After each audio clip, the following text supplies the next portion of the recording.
Hello everyone, welcome to my channel. जैसे कि आप जानते मेरा सिलेक्शन वर्ग 3 में हुआ है। मेरी उम्र 22 साल है और मैंने वर्ग 3 का पहला ही एग्ज़ाम था जो दिया है और उसमें मेरा सिलेक्शन हुआ है। मैंने सिलेक्शन के बाद ये चैनल वर्ग 2 और वर्ग 3 के स्टूडेंट्स के लिए बनाया है ताकि मैं उनकी पूरी तरह से हेल्प कर सकूं और जिस तरीके से मैंने पढ़ाई की है उसी तरीके से आप लोग भी पढ़ाई करें और आपका सिलेक्शन भी पहली बार में हो। आज का वीडियो है वर्ग 2 के स्टूडेंट्स के लिए जो सामाजिक विज्ञान से पेपर देने वाले हैं। आज की वीडियो में मैं कवर करूंगी कि सामाजिक विज्ञान के लिए आपको कौन सी बुक्स पढ़नी है, किस टीचर से पढ़ना है, कितना टाइम देना है एंड एवरीथिंग। सामाजिक विज्ञान से रिलेटेड आपके सारे डाउट्स यहाँ मैं इस वीडियो में कवर करूँगी। और अगर आपका कोई डाउट रह जाता है जो मैं कवर ना करूँ तो आप कमेंट में मुझे वो डाउट पूछें तो मैं उसका रिप्लाई वहाँ ज़रूर आपको दूँगी। सबसे पहले हम स्टार्ट करते हैं कि सामाजिक विज्ञान के लिए ऐसी कौन सी बुक है जो आपको सबसे इम्पोर्टेंट पढ़ना, उसके बिना सिलेक्शन आपका नहीं होगा। तो वो बुक है NCERT। हाँ, NCERT वो बुक्स हैं जो आपको ज़रूर पढ़ना है, इनके बिना सिलेक्शन तो आप भूल जाइए। सबसे पहले मैं बता दूं, आपको 6th क्लास से लेके 12th क्लास तक की NCERT को कवर करना है। ये है 6th क्लास की NCERT और मैं बताऊं ये NCERT पढ़ने में आपको ज़्यादा कुछ टाइम नहीं लगेगा, बहुत पतली सी NCERT है, आप जल्दी से इनको तो बस आपको NCERT पे सबसे ज़्यादा फोकस करना है।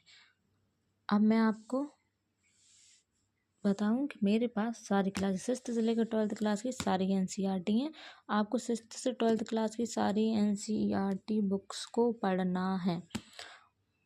और मैं आपको एक बात बताऊं, आपको किस तरीके से जब बुक आप पढ़ें तो आपको किस तरीके से पढ़ना है। जैसे ये मैंने 10th क्लास की बुक ली, इसको आप रीड करेंगे। जैसे इसका ये फर्स्ट चैप्टर है, ये देखिए यहाँ पे मैंने कुछ पॉइंट्स बना के रखे। इस चैप्टर में जो वर्ड्स सबसे इम्पोर्टेंट है, ये चैप्टर किस बारे में बात कर रहे हैं उसको आपको सबसे आगे शॉर्ट में और सब कुछ नहीं लिखना है, 3-4 बातें जो सबसे इम्पोर्टेंट है वो लिख लेनी है। जैसे मैंने ये लिखा है और जो भी पॉइंट्स याद करने लायक हैं वो आपको नोट करने हैं। और जैसे आपको कोई लाइन मिलती है और आपको लगता है कि इससे तो टॉपिक बन सकता है या इससे रिलेटेड कुछ और पूछा जा सकता है तो आपको ऐसे लिख के रख लेना है। मैंने जब पढ़ा तो जो इम्पोर्टेंट पॉइंट है उन्हें तो हाईलाइट किया ही, साथ में मैंने बीच बीच में लिखा भी है। इसमें आपको दिखाती हूँ, जैसे ये देखेंगे आप जो चैप्टर्स इम्पोर्टेंट हैं जहाँ से आपको लग रहा है कि और क्वेश्चन बन सकते हैं या यहाँ लिखा हुआ आपको समझ में नहीं आ रहा तो आप गूगल से करके उसको इजी लैंग्वेज में लिख सकते हैं। आपको इस तरीके से सारे सब्जेक्ट्स पढ़ने हैं। तो इस तरीके से आपको NCERT को कवर करना है। और NCERT किस तरीके से पढ़नी है तो मैं आपको बता दूं, NCERT आपको 2 से 3 बार पढ़नी है। पहली रीडिंग जब आप करेंगे तो अभी बहुत टाइम से हो सकता है आपने बुक्स पढ़ना, अगर जो लोग बुक्स पढ़ते हों वो तो एक बार ही पढ़ेंगे तो उनके लिए इनफ रहेगा। लेकिन जो लोग बुक्स नहीं पढ़ते, जिनको बुक्स पढ़ना पसंद नहीं है, वो जब फर्स्ट रीडिंग करेंगे तो उन्हें कुछ समझ में नहीं आएगा। आप लोग को हाँ एक दिक्कत होगी, इससे आप कंफ्यूज ना हो, बहुत टेंशन ना लें कि आप जब पढ़ेंगे एक लाइन पढ़ते ही जब दूसरी लाइन पे आएंगे तो आप पहली लाइन भूल जाएंगे कि आपने उसमें क्या पढ़ा था। ये इसका रीज़न सबसे बड़ा होगा फोकस में कमी या आप बुक्स पढ़ते नहीं हैं। तो इसका एक ही सॉल्यूशन है, एक बार आप जब बुक पढ़ें आप भूल जाएं, आपको कुछ भी याद नहीं है आपने कहाँ क्या पढ़ा, आप टेंशन ना लें, आप बस वर्ड को पढ़ते जाएं। ये समझ लें कि आप तो हिंदी पढ़ रहे हैं कि आपको हिंदी पढ़ना आता है या नहीं। एक बार ऐसा करें फिर जब आप दोबारा बुक्स पढ़ेंगे, आप इतनी बुक्स पढ़ चुके होंगे, आपको सारी बुक्स में जो क्या क्या टॉपिक हैं, किस बारे में बात हो रही सब समझ में आने लगेगा। और उस समय आप हाईलाइट करें और जब आप सेकंड रीडिंग करेंगे ना आपको खुद समझ में आएगा कि ये पॉइंट इम्पोर्टेंट है, इसको हाईलाइट करना है, इससे रिलेटेड कुछ और मैं गूगल से सर्च करके एक्स्ट्रा लिख लेती हूँ। तो आपको वो सेकंड रीडिंग में करना है, फर्स्ट रीडिंग में नहीं। ठीक है, तो इस तरीके से आपको NCERT कवर करना है। और आपको एक और काम करना है, मैं पिछली वीडियोस में भी ये बात बोल चुकी हूँ कि आपको 7-8 पेजेस लेने हैं, उनको पिंच करना है। वर्ग 3 के स्टूडेंट्स को भी करना है। वो कैसे करना है मैंने वर्ग 3 के स्टूडेंट्स के लिए अपनी पुरानी वीडियो में बताया है। तो अगर कोई ऐसा स्टूडेंट है जो वर्ग 2 के साथ वर्ग 3 की भी तैयारी कर रहा है तो मेरी पुरानी वीडियो ज़रूर देखें। आपको इस तरीके से ये पेज आपने तैयार किए। यहाँ आप मतलब सिलेबस से रिलेटेड जो इम्पोर्टेंट बात होंगी आप यहाँ वो नोट करोगे, ठीक है, ताकि आप ये शॉर्ट पॉइंट्स रहेंगे आपके पास। जो आपका सिलेबस रहेगा अभी मैंने लिखा नहीं है, जो वर्ग 2 का आपका सिलेबस रहेगा। अभी तो सिलेबस क्या होना है, 1 एग्ज़ाम या 2 एग्ज़ाम, अभी हम इस चीज़ को लेकर क्लियर नहीं है, इस वजह से मैंने सिलेबस डाला नहीं है। लेकिन अभी पढ़ेंगे हम पुराने सिलेबस के अकॉर्डिंग। तो यहाँ मैंने किस तरह है NCERT सोशल साइंस, ये जितने भी 12th क्लास तक के, अभी मैंने 11 तक का ये नोट डाल के रखा था। आपको सारे सब्जेक्ट डालने। यहाँ आप जब पढ़ेंगे तो चैप्टर फर्स्ट कंप्लीट करते जाएंगे। आप बिना इसको लिखे अगर पढ़ना स्टार्ट करेंगे तो हो सकता है कि आप पढ़ें ही ना, थोड़ा बहुत पढ़ें और आपका मन ना लगे। वैसे मैंने NCERT पढ़नी है और ये मैंने बस अब बनाया है क्योंकि मुझे इसकी ज़रूरत नहीं थी। मुझे बुक्स पढ़ना बहुत अच्छा लगता है, मैंने इसके बिना भी बुक्स पढ़ ली हैं। बट ये जो लोग नए स्टूडेंट्स हैं, अब पढ़ना स्टार्ट कर रहे हैं और जिनका पढ़ने में मन नहीं लगता, ये उनके लिए एक अच्छा तरीका है। इससे क्या होगा, आप जब यहाँ देखेंगे कि यहाँ तो टिक है नहीं, तो आपका अपने आप मन करेगा जल्दी जल्दी हम NCERT को कवर कर लें। तो जैसे आपने NCERT हिस्ट्री ली, हिस्ट्री की पूरी बुक पढ़ी, जल्दी से टिक लगाया, पॉलिटी की पढ़ी, टिक लगाया। ये चीज़ें करने से ये होता है कि आपके अंदर ना जोश आता है कि इस चीज़ को मुझे जल्दी कवर करना है।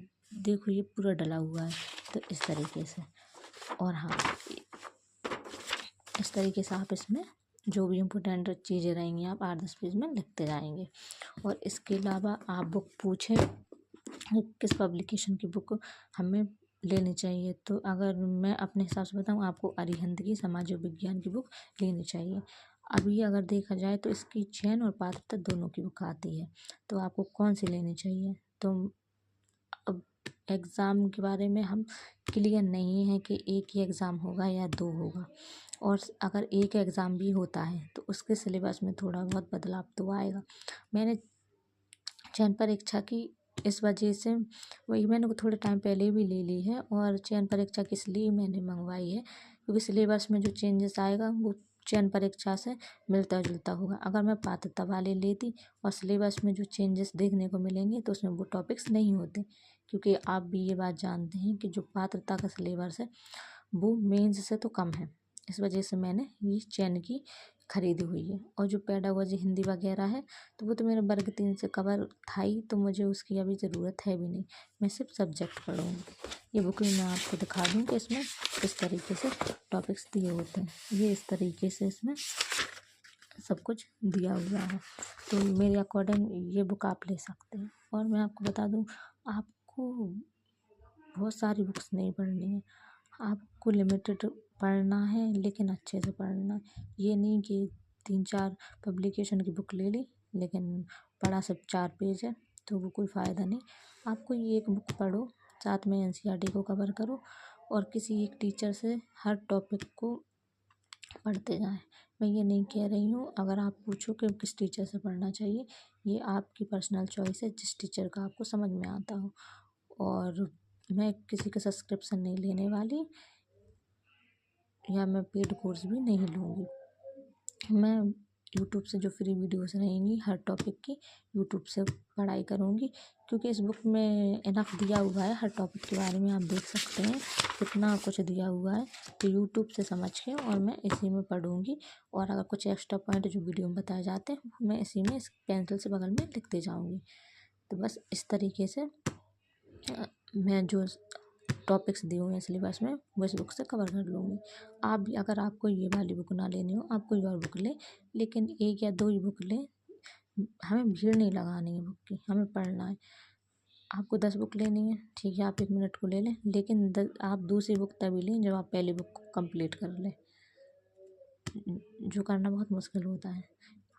और इसी के साथ मैं आपको बता दूं कि इस तरीके से ये तो मुझे फ्री में मतलब डायरियाँ मिली थी, आप ऐसी डायरियाँ ले सकते हैं, आपको कहीं से भी मिल जाए।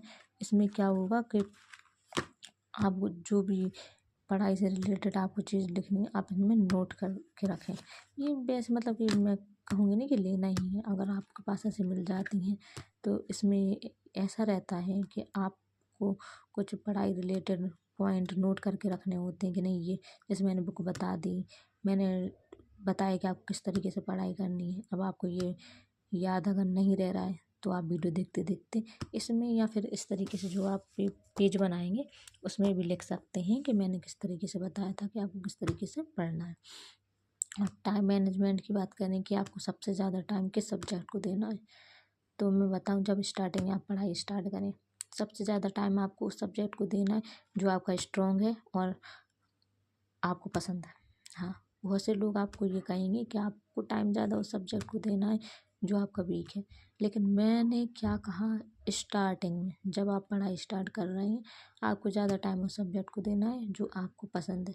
उससे क्या होगा, जो सब्जेक्ट पसंद होगा तो हम उसको कितने भी देर पढ़ सकते हैं, तो उससे क्या होगा, आपकी पढ़ने की कैपेबिलिटी बढ़ेगी, आप सब्जेक्ट को ज़्यादा देर तक पढ़ेंगे।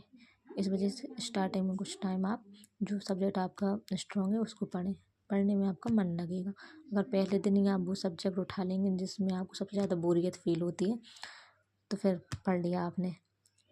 इस वजह से सब्जेक्ट से मीन से सामाजिक विज्ञान में आपको इतिहास, भूगोल, राजनीति, अर्थशास्त्र पढ़ने होते हैं, तो मैं उन चारों में से बात कर रही हूँ। सामाजिक, क्योंकि सामाजिक विज्ञान में आप जानते हैं बहुत बड़ा सिलेबस है और कंपटीशन भी बहुत ज़्यादा होता है। इस वजह से आपको मेहनत बहुत ज़्यादा करनी होगी, पर मेहनत सही दिशा में करनी है। कंपटीशन बहुत है तो इसका मतलब ये नहीं कि आप 8-10 बुक लेके बैठ जाएंगे। कंपटीशन ज़्यादा है, हमें सोर्सेज ज़्यादा चाहिए। कंपटीशन ज़्यादा है इससे मतलब ये है कि आपको स्मार्ट तरीके से अच्छे से मेहनत से पढ़ना है।